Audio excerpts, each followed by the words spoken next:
Hello, okay, this is the second video. Okay, this videos the topics will be focused on my Reno. Okay, because I saw one comment from one of the Reno project. This will be hope is a good tips for you. First, when you get your house, when you before you get your house, when you sign, you got to pay for the down payment of 10%. Okay, because I'm not subsidized, so you have to always think will be a lot easier for most of the majority which doesn't have any subsidized apart from you apply for the BTO HDB. First, you have to ensure your CPF or the ordinary account have a 10%. Then after that, you have a 2.5 year to plan for your payments. Okay, but I will say that you please for my point of view, I always wanted to have my house and also my retirements to be secure. So when you plan for getting your house, you also have to secure for your retirement as well. Because if you are a single, you always depends on yourself. So I best is always go for these two, not one of them. You want your retirement, but you doesn't want the house, or you want your house, but you doesn't want the retirement. That was not very correct.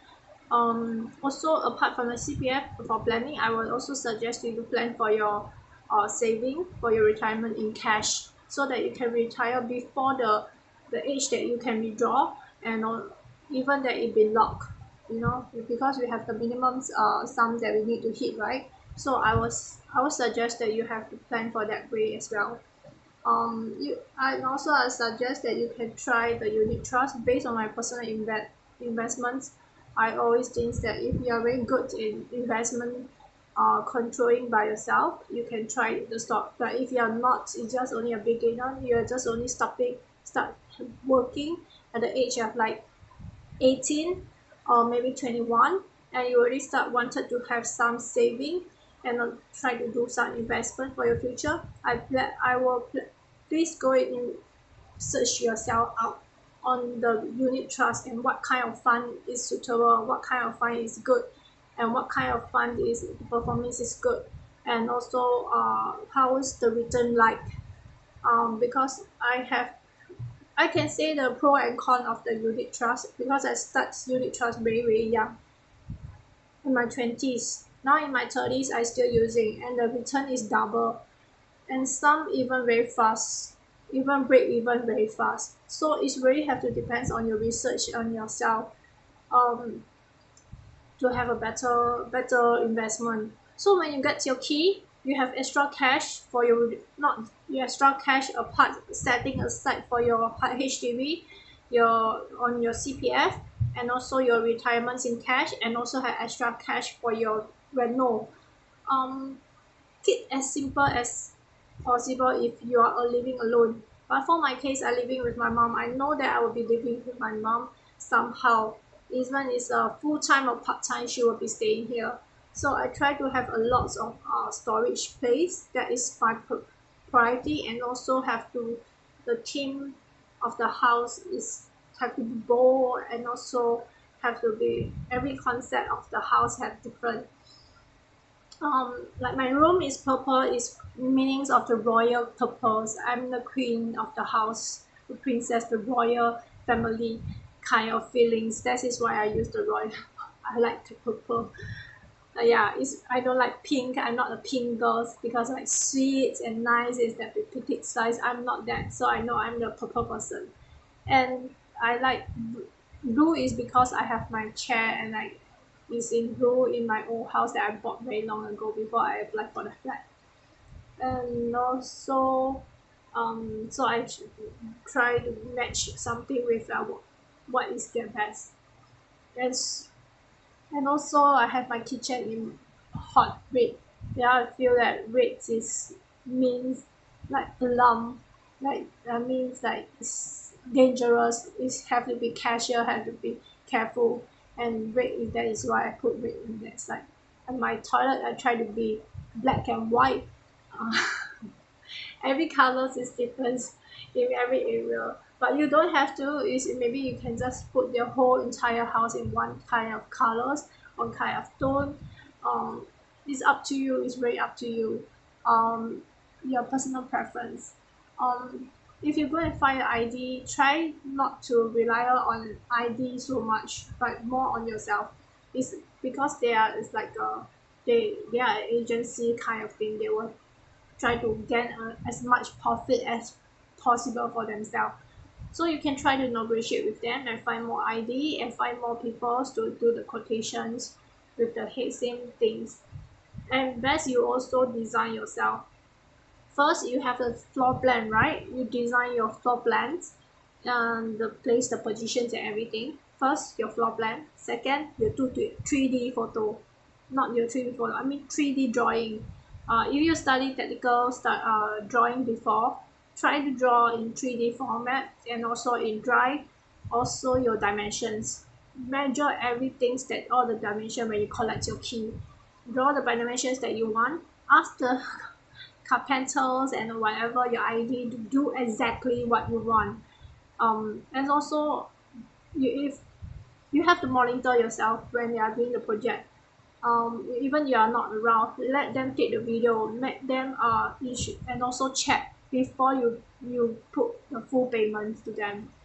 The payments will be like, I think it's 10% or 50%. Then after that it's 100%, or some is 80% and 20%. So you have to always check everything and ensure they do exactly what you really want. Then you transfer the fund. Okay. um Delay as much as possible if they never done properly, and also check properly that the things. And also material wise, you have to know all the materials, like um they can have a quartz, have the marbles, and something like top for the kitchen top, which is good, which is bad. And also the kitchen, they have a base, right? The kitchen base, yeah, they have a normal carpenter wood. Then they will put metal on that. So when you mop is okay because it's wet, right? Even the water is low is okay. It's still metal to secure. So stuff like little things like this, you need to check. Is it necessary? You need to have like a sea base. You need to make a little wet job. I say that it's wet job because it's when we are if you are living in while they are doing this rental. So I will not suggest that. But if you really wash your house, that like spring water, every like there will be have a water very wet kitchen, then I suggest you do the base. But if you are not, you always just a pretty dry uh, cleaning, like you use the mop is very dry mop. um, then I think it suggests you can just use the wooden one, which is very much cheaper options if you are in a pretty budgets kind. For long run, of course, the red base is better, but I would say that is that necessary have to. So it's very your own preference, your own option. Second, you have to know all the material. Like this table, I choose for myself. I select every material for myself, and also I also have my requirement or what kind of material, like waterproof, cannot be, must be very like some marine woods, stuff like that. So, and also I need to have like a waterproofing. um of course you use the, how to say, you use the um different textures. They just only the plywood and cover, then they did, right? It's not original wood material of the texture, the material. So you have to know what is the pro and con. Maybe like if you in the long run this wood will come out or stuff like that. um it's because this kind of little things, and also the texture and everything, the material wise, it will add on to the cost as well. So you have to choose yourself for your all those material wise, and also the texture wise, the brand type, and also yeah, is it easy for you to clean? For me, I need to be like easier for me to clean, because if I'm alone doing all this, I really want it to be easy to clean. So one of these you have to be thinking of that. um if you are not doing your cleaning and for yourself, you go and hire a maid, then that is okay. Like the feature wall, you can curve and all that. It's fine because you're not the one who are doing it. Your mate will be doing it, so it's okay. You have a feature wall that is very difficult to clean. You kind of flat wall like this, you have to use the magic cleans to dry mods to do it. Otherwise, it'll be very dusty. This guy you can see for a certain years. This I've been living here for 1.5 years, going to 2. So you can see that stuff like that will coming out. The color stone is slightly different. Um, so you have to maintain your house, like try to clean surface cleaning every week.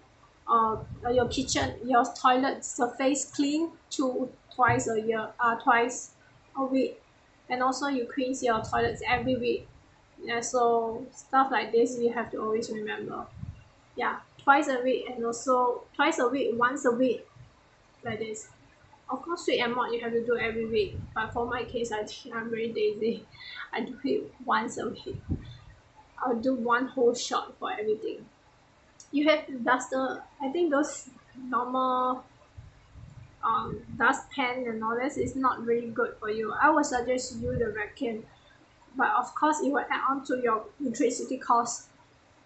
But it's a lot worth it because all the dust I suck, you know, the vacuum, right? You vacuum everywhere is a lot cleaner than you using the dustpan.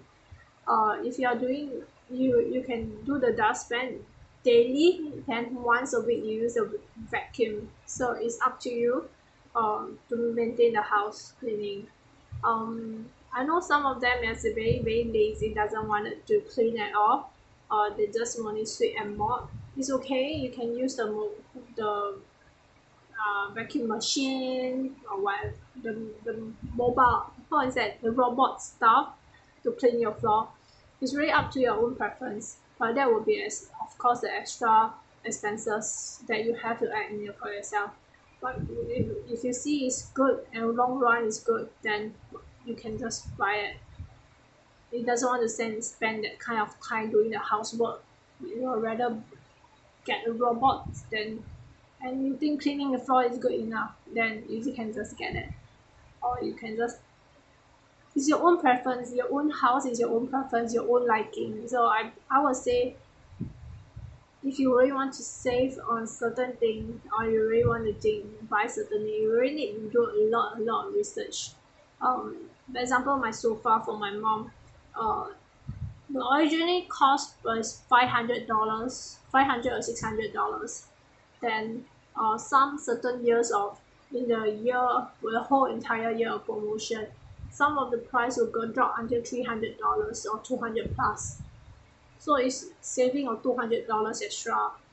Stuff like that can happen, and also for the same design and same stuff, same item.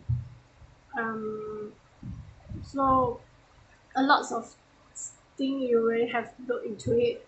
Um, Example, is it worth to buy in Malaysia or buy in Singapore? For my case, A360 stuff like that, I would prefer to buy in Singapore. But seeing some of them things that I should just go and buy in Malaysia is a lot cheaper. Yes, you can, but what happens is anything happens to your product. Is it okay? Or is it you have to bring it all over to Malaysia to fix it? If you have a car that is even the best. If you don't, then you have to bring a lot of down, come back home. You can do it all your own DIY if you can. But for my case, I doesn't know all those and I just have the extra time. So I most of my item, all most of my stuff is I hire people to do. Even those handyman stuff, I also hire people to do. I don't do on my own.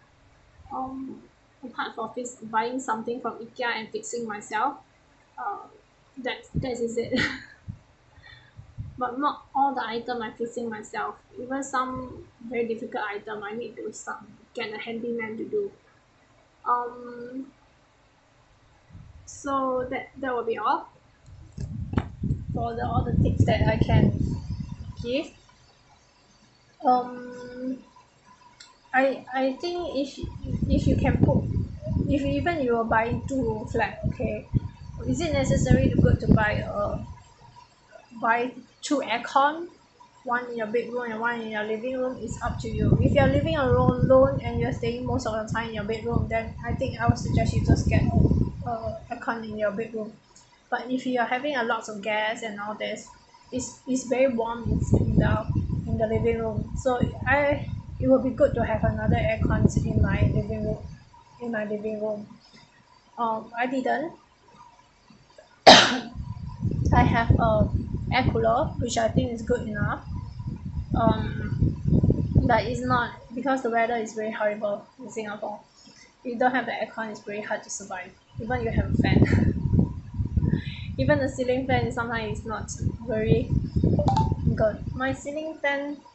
Um, my ceiling fan is already broken in my circuit breaker during the circuit breaker. My controller is not working at all, and I have to use my controller ceiling fan controller to work. So this is one of the factor. Once your controller is dead, you are unable to fix it. So this is one of the bad thing. Yeah,